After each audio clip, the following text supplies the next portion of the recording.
remember, one man's terrorist is another man's freedom fighter. That's fine. In each person, I'm a hero in somebody's eyes. I'm a villain in other people. That is true. Just in this building. Just on our floor.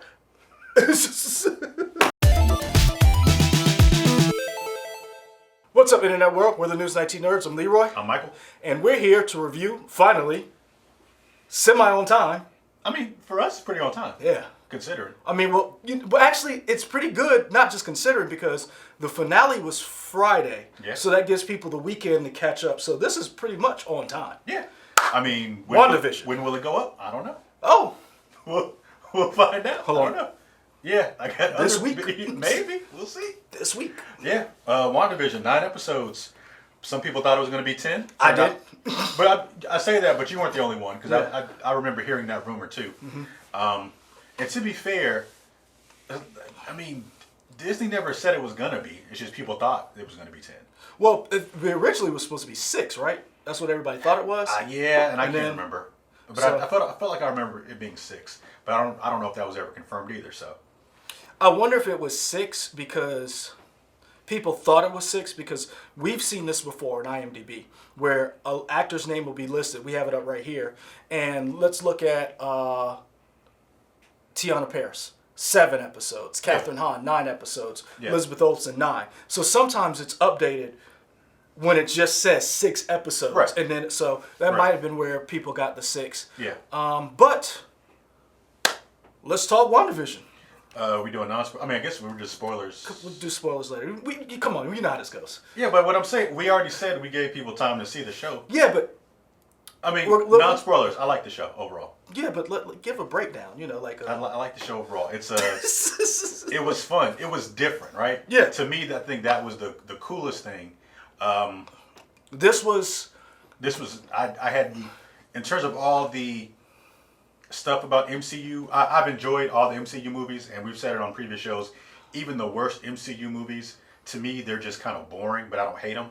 Like Thor: Dark World, I don't hate it. It's just boring. It's like, it's boring. Malekith, man, y'all could have Incredible done Hulk. so much. I don't hate Incredible Hulk. It's just kind of Which one? First one or second one? Norton. I like the Incredible Hulk. I mean, it's fine. It's not one of my favorite MCU movies.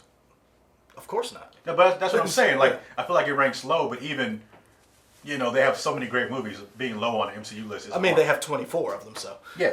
So, I mean, we were finally getting something different in terms of, it's kind of a mystery. You don't know This what's was a going risk. on. Well, yeah, but I mean, the story premise of you don't know what's going on with Wanda and Vision. For people who aren't, reading everything on the news every day or on the internet every day, how is Vision alive? Yeah. Last time we saw him, he was dead. Twice. He got killed twice. So how did he come back? One movie got killed twice. Yeah. Man, John Wick don't even get killed twice. I mean, seriously. But yeah, how was that going to play into all this? We had heard that Wanda, or I guess at that point, Wanda Maximoff was going to be in Doctor Strange. How is that going to tie into? So, and this is our first Disney Plus MCU show after COVID kind of moved everything around. So a lot of different places it was spinning up in there, and I think for the most part, it successfully spun all those plates and juggled all those balls. Well, to piggyback off a little bit of what you're saying is, and to fill in, this was not supposed to be the first MCU show. Right. The show that's coming out in 10 days, Winter Falcon, as me and Anna Grace call it. So now you putting the time on it, so now I got to get it up. Because you said it's coming out 10 days, so I got to get it up. Oh, I didn't think about that. I think you did. Or did I? I think you did. Ooh. Yeah, go Hold ahead. on. She does it much better than what? I mean, she looks better doing it. I don't know what you're doing. I mean, she's a trained actress. Fair enough. And the Scarlet Witch. Yeah. So Winter Falcon was supposed to go first. Mm-hmm. This was supposed to have a little bit more time. This was, and I think part of the reason why this was not supposed to go first was because they I believe they wanted to do something tried and true. And I believe Winter Falcon possibly has something to do with Black Widow. And now, as you say this, can you say it right just once and then say it wrong for the rest of the time? Falcon and Winter Soldier. Okay, there we go. All right. So I call it Winter Falcon because I mistakenly did it one day, and I was on the phone with Anna Grace getting ready for the show, and she called it Winter Falcon, and I was like, and so I was like, she's like, what did I say? I said, you called it Winter Falcon. She was like, And I was like, don't feel bad. I do it all the time. All right. So I wonder, did Winter Soldier and Falcon tie into Black Widow to a certain extent, or did they want to go with something kind of tried and true, something a little easier, more palatable? And because WandaVision is, like you said, a mixed bag. It's not your typical show. It had a lot of things that tied into other movies. So if you weren't watching all 23, 24 movies, all checked in, you might not know what is Wanda's powers. How does this tie in? How is Vision still alive? What the hell is going on? And it succeeded, but there is a small minority, loud, who felt it didn't go far enough. Okay. They just want to get right into the powers. Well, it's not just the powers. And let's give a little backstory. The Mandalorian set up, for those of you who hadn't seen, spoilers, Luke Skywalker showed up. That was a big reveal. It was hidden for so long to the point where even the actors didn't know until the day they shot it. Mark Hamill showed up. Elizabeth Olsen teased a Luke Skywalker type reveal. And so a lot of people were hyped to see, would Doctor Strange show up? Would Mephisto, Nightmare, two Marvel villains who have been rumored about, speculated about, who would be this big reveal? Would we see more people? How much would it tie into Doctor Strange? And a lot of people had fan theories. And some of those fan theories didn't pan out. So some people were noticeably upset. But I will refrain from crapping on the show because no one told you to expect that. And part of it is because of Wanda and her powers and the history of her with these two books, they expected or hoped we would get more of Phase 5 and 6 packaged into this show. So, did you say you liked it? I liked it. Okay. I was very hesitant about it. This was a lot. I said this before. I'm on the record of saying this is just as risky, if not more risky, than Guardians of the Galaxy. Because to make WandaVision work that ties into a movie, it's the first one out the gate. It is not something that is your boilerplate MCU show. It's not where, 1, 2, 3, your story beats. It's very out there. We were fed visions of, sitcoms. From different eras. From different eras, different decades. You did not know what you were going to get. This was I think this was a big swing. And I was on record for saying I was very hesitant. I was scared, but I was pleasantly surprised and very impressed with what they were able to do. Yeah. I enjoyed it. I'm trying to think things I didn't like. Some of the reveals I kind of felt like while they were cool in one sense, I felt like in the meta context, they kind of let me down in terms of how stuff was revealed overall. What do you mean? I mean, I guess I was going to say it for spoilers. Oh, okay. I'm just talking about non-spoilers. Okay. There was parts where I was kind of let down, just like, I don't know if, I get for the story how that works, but I feel like with everybody watching the show and how you chose to cast certain people and what those casting choices meant, we're kind of like, all right. Okay. I'm trying to think of anything else non-spoiler I want to get out. We can do spoilers, I guess. Well, I mean, let's just give out of 5. Oh, 5? How would you rate this show? I would say 4 out of 5 Jimmy Woo card tricks. Okay. Yeah. I would give it. I'm gonna say this is a perfect 5 for me. Okay. This is a perfect 5. Wanda Hexes. Okay. For me, because it did more than I thought it could do. I'm not saying I had low expectations, but I was very hesitant going in. I was very wary of a show introducing so many different characters, basically explaining, and also for a new audience, because you have people who watch some of the movies. My sister-in-law, she knows the character, she knows the movie, she kind of knows, but she doesn't know all of this. So when we watched the trailer for WandaVision over the Christmas holidays, she's like, I'd watch that. Okay. And it worked for someone like that, who's not steeped in this mythology, who's not reading all of these books, who's not, it worked. It did what it set out to do. In 9 episodes, it gave us it delivered what it said it was going to do. It was a story about Wanda and Vision. Yeah. So spoilers here. We got spoilers now. Hold on, these are not hexes. This is what we did this before the hexes. We did do that. But we were doing more like this. But now we're gonna, Yes. Did you do Hadouken? No, I'm like. I thought you were shooting right. Remember episode 9? I don't want to give it away, but remember she was. I guess so. Yeah. Sure. All right. Fair enough. Woo! Right out the gate, the thing that I love, and it could have been non-spoilers, but spoilers, is the theme songs for each of the decades. I love old TV shows. I remember getting up in middle school. You're old. Sure. I remember getting up in middle school and watching Beverly Hillbillies, watching I Love Lucy, watching Be Here's a little story about a man named Jed, poor mountaineer, barely kept his family fed. Then one day he was looking for some food, and up from the ground came bubbling crude. All that is Texas tea, black gold. Next thing you know, oh man, I almost had it. I was like, I was gonna let you go. I can sing that. Me and my granddad used to watch the Beverly Hillbillies. Yes. Every day. I say that to say the thing that really, the thing that this show really did well is nail each decade of the sitcoms. Oh yeah. And it all starts with the theme song. Those, just like as you can attest right here, those theme songs are catchy. You remember those theme songs. And I felt like all these theme songs in the WandaVision show were catchy.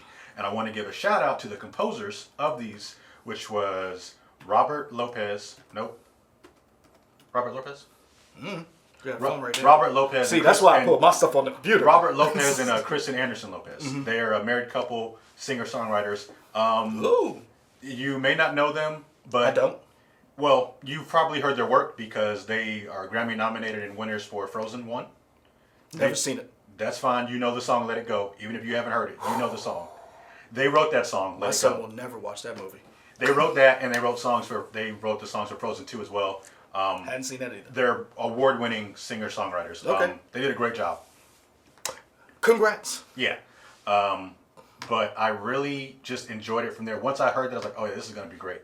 And shout out to both Paul Bettany and Elizabeth Olsen for one, just being incredible actors. We talked about this before, I think, that there's the divide between television and movies is kind of slowly it's shrinking. It's gone. I think it's gone. I think that barrier from the actors and actresses. Yes, but you can still tell somebody who is a movie actor and somebody who's an okay TV actor.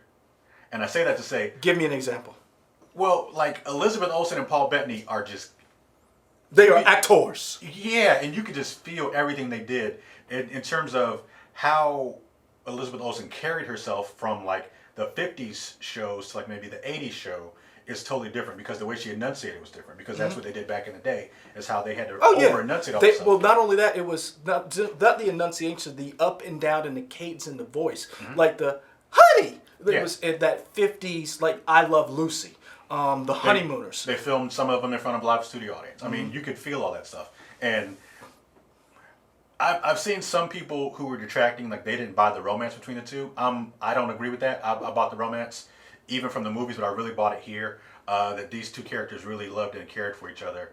And just shout out to them overall. Okay. Yeah. I think we're starting from the beginning. I think it started out the gate a little. For a lot of people, it started slow. Sure. Because you did not know what the first 2 episodes, where they were going. If you look at where they started, we started with an I Love Lucy type story. You got this. They were already set up. There was no breaking of the fourth wall as far as like there in Westville. What is going on around the rest of the world that this is happening? Is this a show? Are they captured? Are they kidnapped? Is Wanda doing this? You had no idea. The only thing... Sorry, go ahead. Until, I'd say later on, till maybe your 4th or 5th episode, till you really got a sense of, I didn't know this, and this probably, I'm sure this did come out, but I didn't know this until reading it. So this is set like 3 months or 3 weeks after Endgame. It's set relatively soon after Endgame. So in terms of timeline, this is between Endgame and Spider-Man Far From Home. Yes. I didn't realize that. Well, let me tell you how I figured it out. So when you finally get outside of Westville, and Tiana Paris, is it Paris? I think it's Paris. Okay. Yeah. Sometimes people say Parish. Yeah. So I didn't know if it was. So Tiana's character, Monica Rambeau, shows up after everybody comes back. And then she goes to Sword. Remember when, what is his name? Hayward, played by Josh Stamberg, told her she was the first one to come back after I forget what they call it. The blip. The blip, thank you. Yeah. After the blip, she was the first one to come back, and she was grounded. And she was a little upset. She was a little miffed. And they talked about time in that conversation. Okay. So I knew it was relatively, because I thought it might have been later. Yeah. But it wasn't, because it was right after she came back from the hospital and all that commotion was going on, and she went, and Sword was relatively new, and I thought that was very interesting. So now what I would like for someone to do is show us where on the timeline this happens, Spider-Man and Ant-Man. Because Jimmy Woo is in Ant-Man 2. Yeah. And we know right after Ant-Man 2 is when Paul Rudd goes into whatever. Yeah. And what was Jimmy Woo doing? Because one of the things I thought was very interesting, and I know a lot of people picked up on a lot of these little things, these Easter eggs.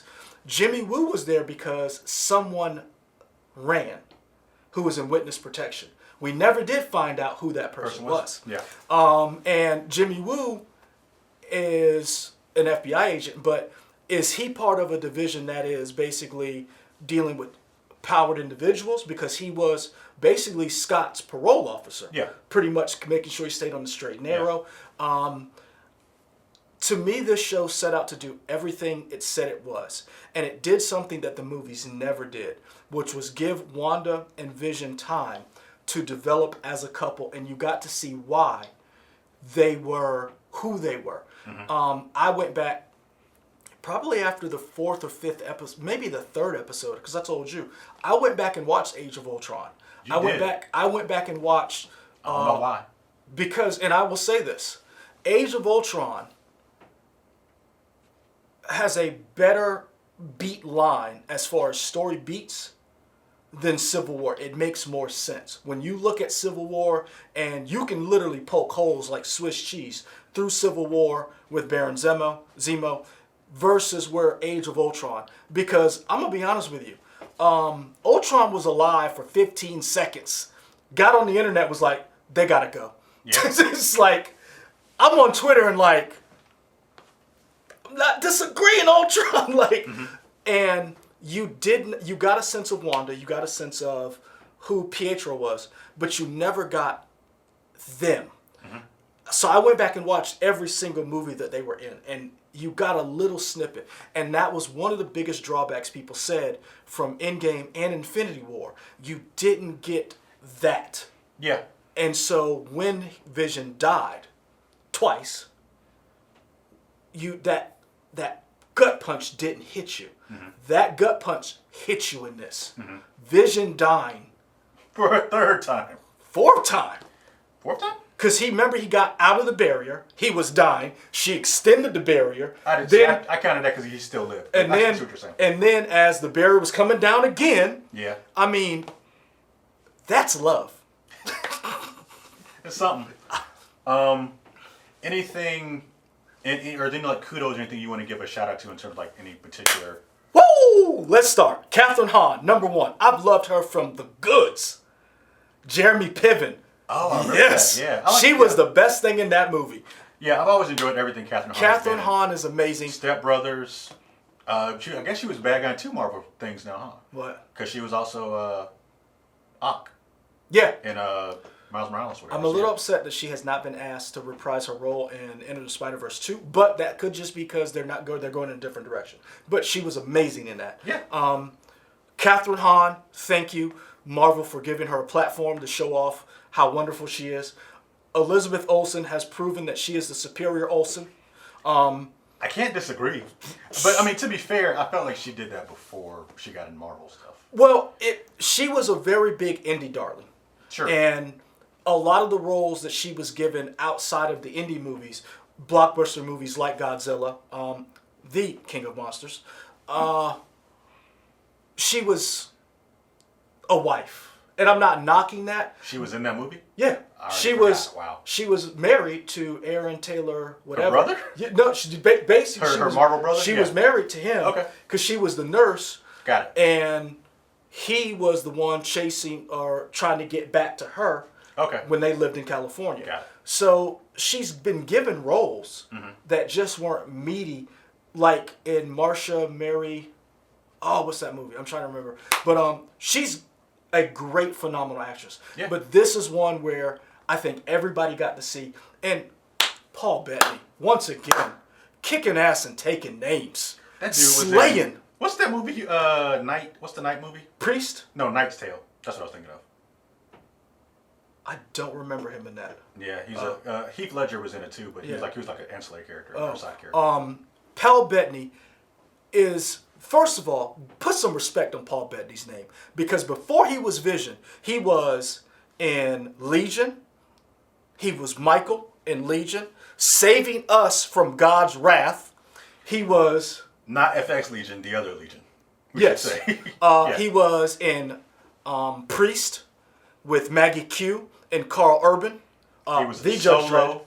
Dredd. Yes. He was Veers Dren. He was fun in that movie. He was fun. Paul Bettany has been killing the game, and hats off to those three actors. Now, I would love to say for Tiana Paris, introduction for everybody, for basically if they hadn't seen any of her earlier work, welcome to the stage, because she was one of the best bright spots between her and Kat Dennings. The side characters were great, and I wish we had gotten more of that. Oh yeah. And I had seen talk that some people wonder if Jimmy Woo and Darcy are good. Well, yeah, if they get a show or whatever, but also I wonder X-Files. if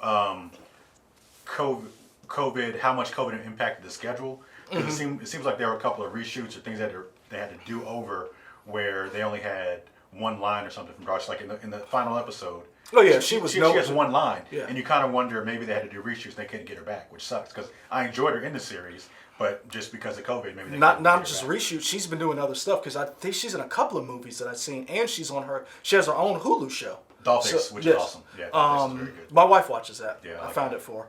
Yeah. So overall, I love this show. What I will say, and I will dive into, and we can get into this because this is probably something you were wondering. Where does the story come out from the books? Everything I keep hearing is House of M. And this is where I say... That's all I heard, like House of M. I was like, all right. And this is where I say, no. Okay. Because... Explain it to me. This and I say they take little parts from her story, everybody's story, but this is where I say, no, you don't get House of M just yet. Because you get a little bit of House of M because what you get is her creating this fantastic world for her to deal with her grief. House of M was basically an opportunity to give her father, Magneto, the world he always desired. So before you get to House of M, you have to talk about this book.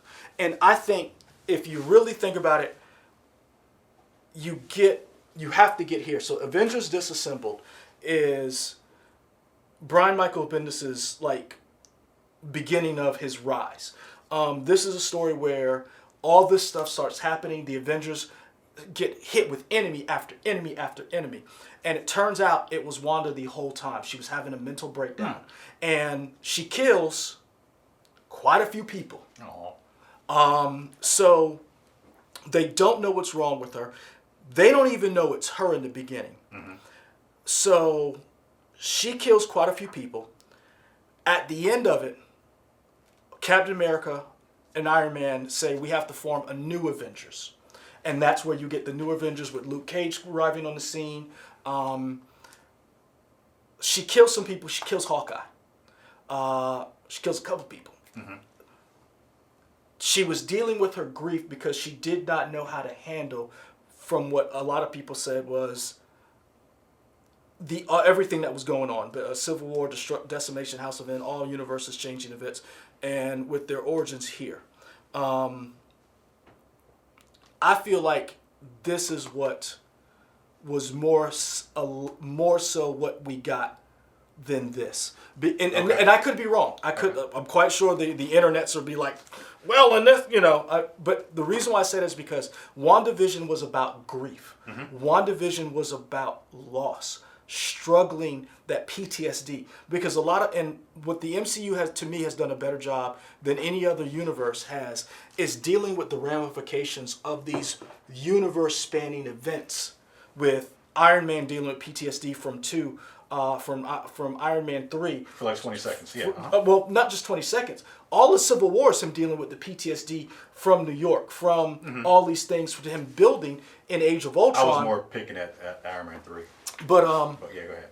Him dealing with these events, the trauma. We saw in Endgame, Captain America dealing with the trauma. With the Russo brothers, everyone dealing with it. You don't get that in a lot of these.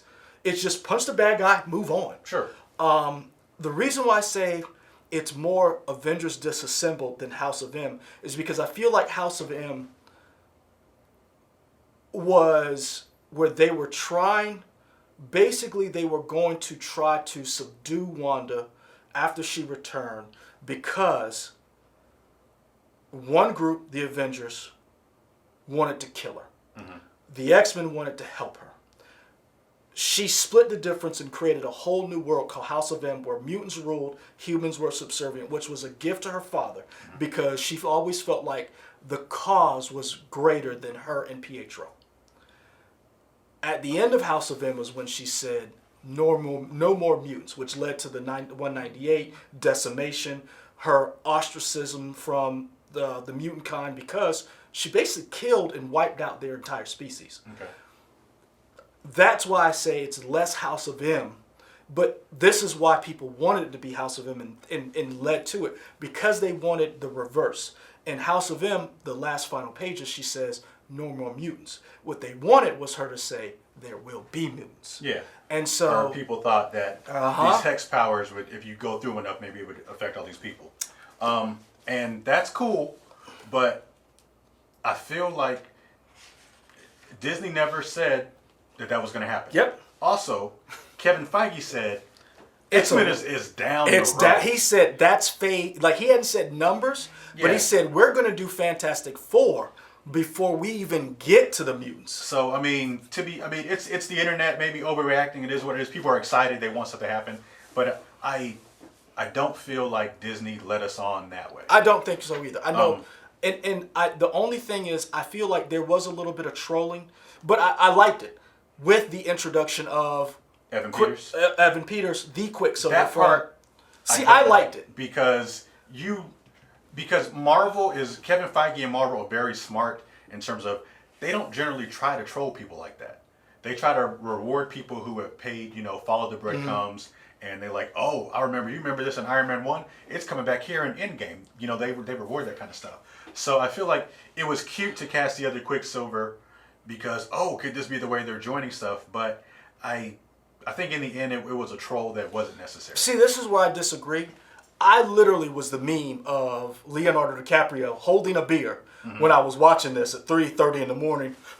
I was Leo hands down. When he walked up, I was like, whoa! Yeah. I loved it because we don't know what the future holds.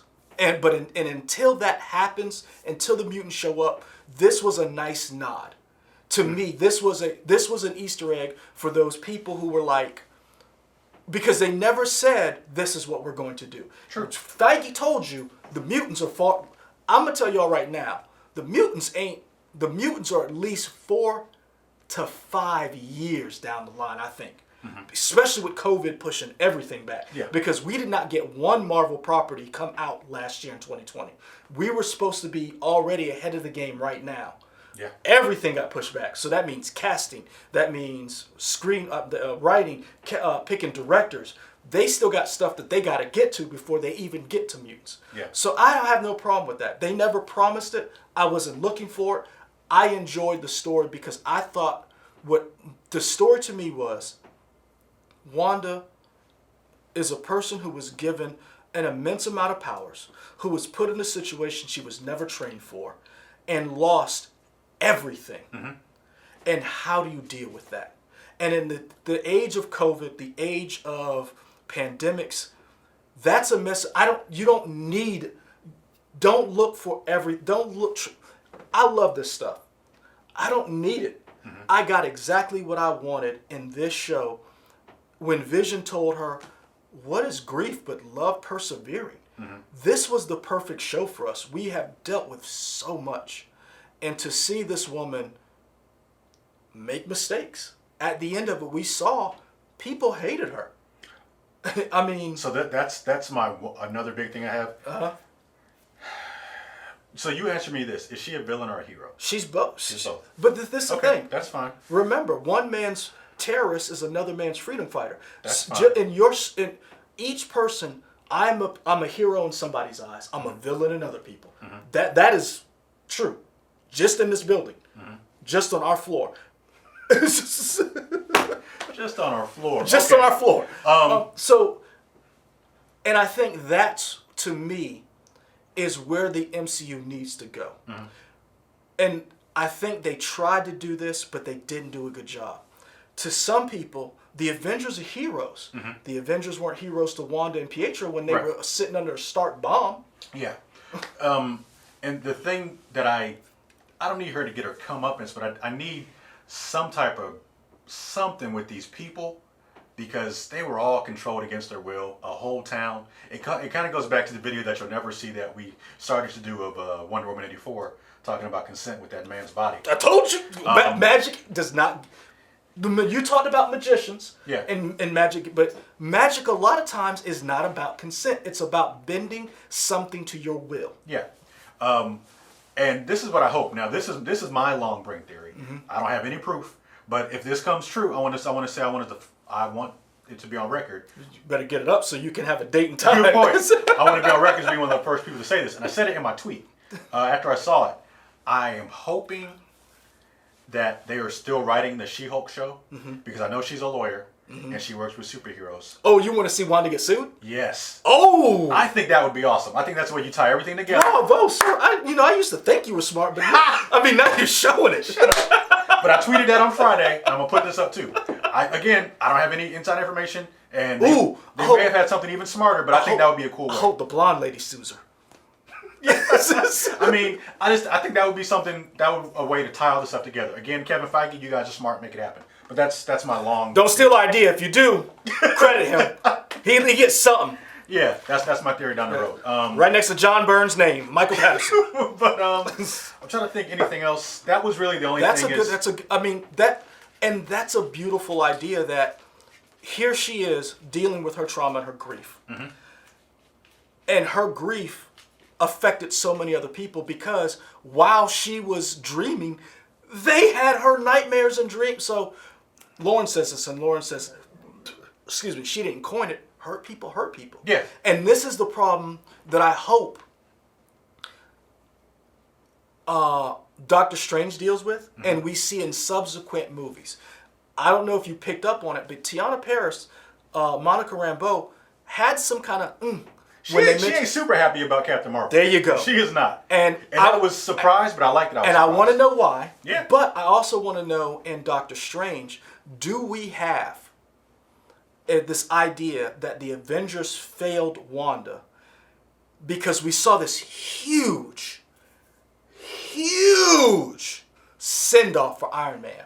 Yeah. And remember who was standing at the water by herself.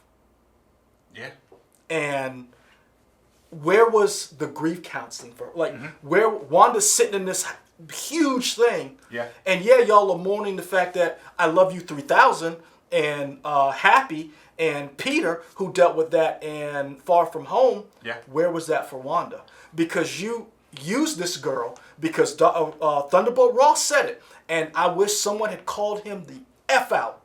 If I lost 2 nuclear warheads, where you know where Thor and Banner are, I would have to. Those aren't nuclear warheads; they're people. Yeah. And so when they tried to keep Wanda in that compound, and Captain America said she's a teenager, she's a child, basically. Where was that empathy for her? Yeah. She lost vision. Her brother got shot down. Ultron, the robot she helped create, that Iron Man put together, literally basically destroyed where she was from. She was under a bomb built by Stark for 2 to 3 days. Where was the PTSD counseling for her? Let's talk about that. So in the episode where Catherine Hahn really gets to stretch her muscles and kind of take Wanda on a flashback, they almost did a little bit of a retcon somewhat, and they made it seem like Wanda has always had magic within her. That's where we come bring this. And I think that was cool. That Wanda has kind of always had this magic, and it wasn't necessarily the Mind Stone that unlocked it. It unlocked it, but she kind of always She had was it in her. so the idea or the theory is it's called luck and chaos theory.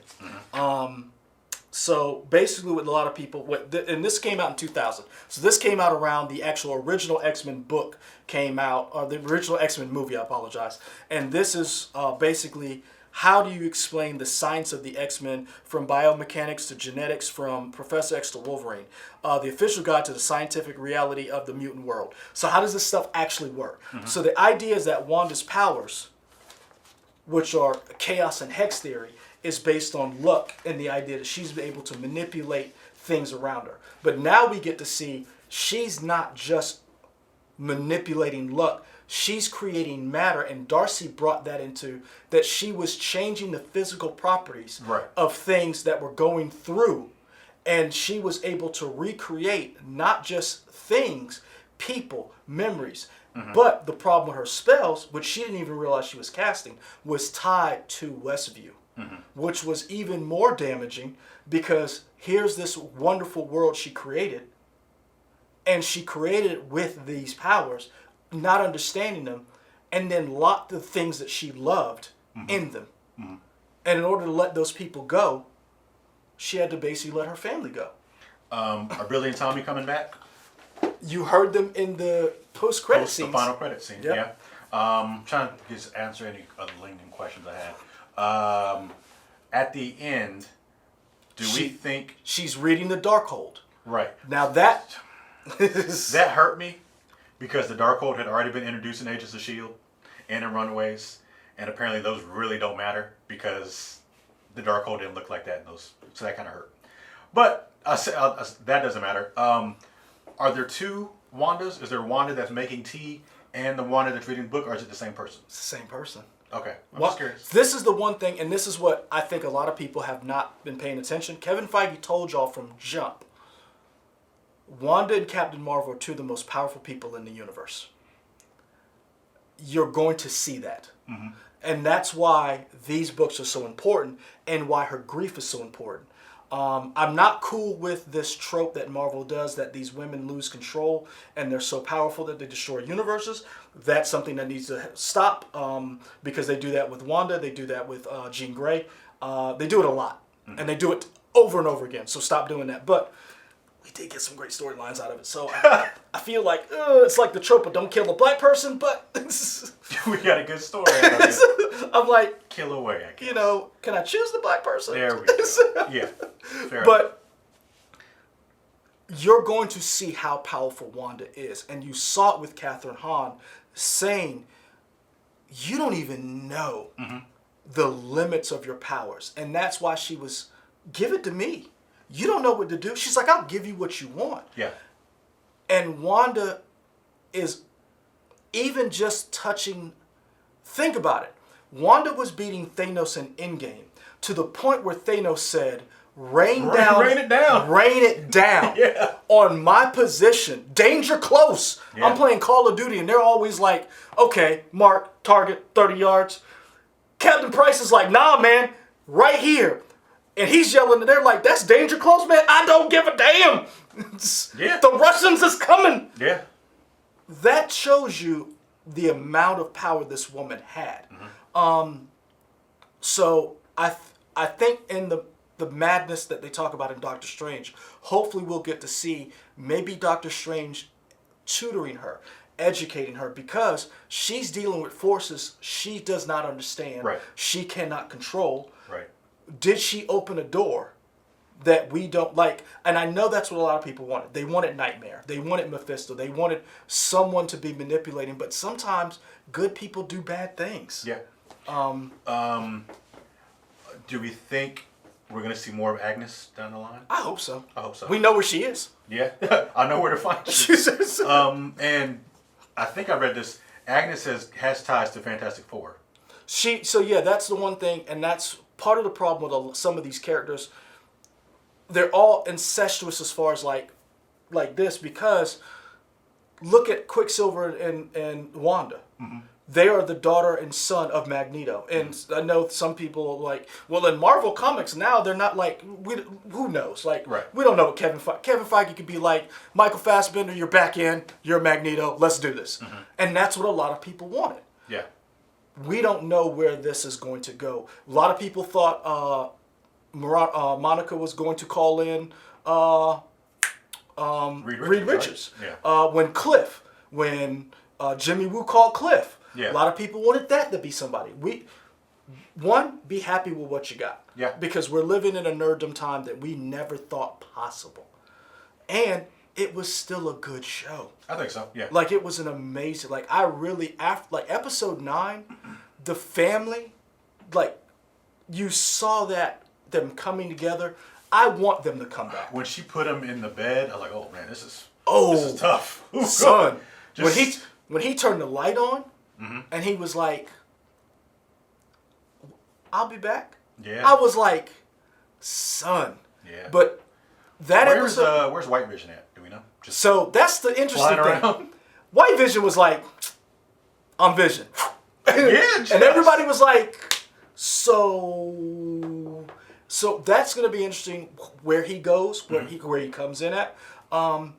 Again, so many different threads that were left hanging to the point where you're like, now you can speculate. We now have a concrete blueprint of what happened. Right.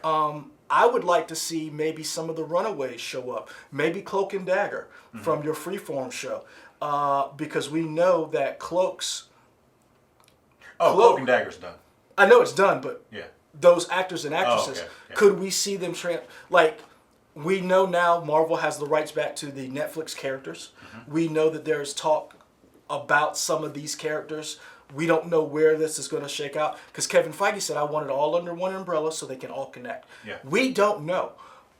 And that's great. That's one of the wonderful things about it. I enjoyed this show because I finally got to see... I like Wanda. But Wanda was always one of those characters where, kind of like Thor, you read him, but you never felt that connection to him. For me.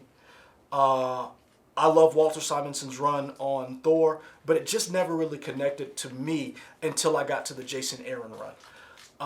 Is that with female Thor too? And all that? Yeah, but that was Thor before when he was with God Butcher, and he lost the hammer, and then, but Wanda, I loved Wanda in this. I love Wanda as one of the Avengers. And this is finally, to me, the time that you got to see Wanda shine when so many other women have gotten their spotlight.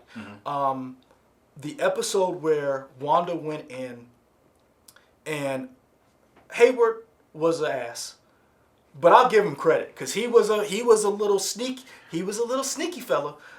He made us all think that she had stole the Vision body. But when she went to the house that Vision bought, or the land Vision bought, and said, this is where and you saw that pain, and you saw what happened, I don't fault her for it.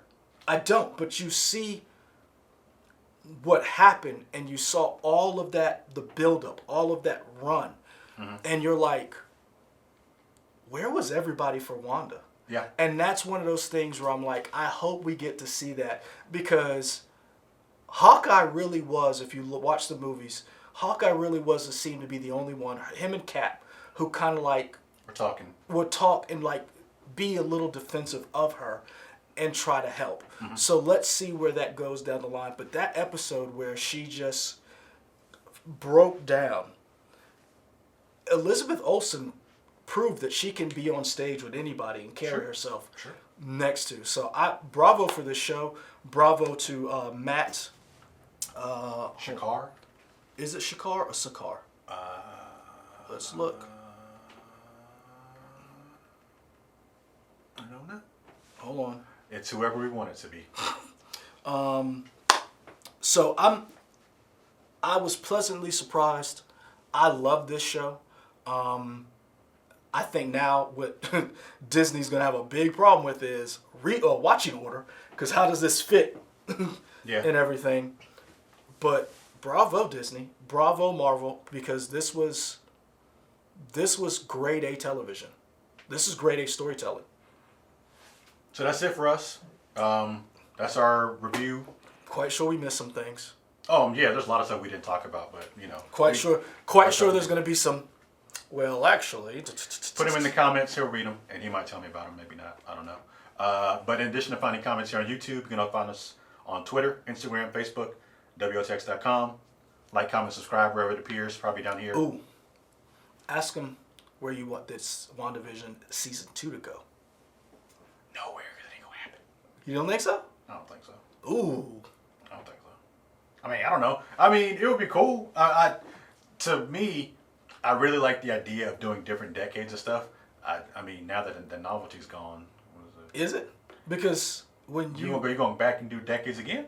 I guess my question is, like, you could, like, let's say after Doctor Strange 2, she finds a way to bring everybody back and not have them tied to Westview, and they can set up shop. They can turn their life into whatever decade they want and just... Okay. Fair enough. Y'all ruminate on that and let us know here. That's it. We out. Peace. Or...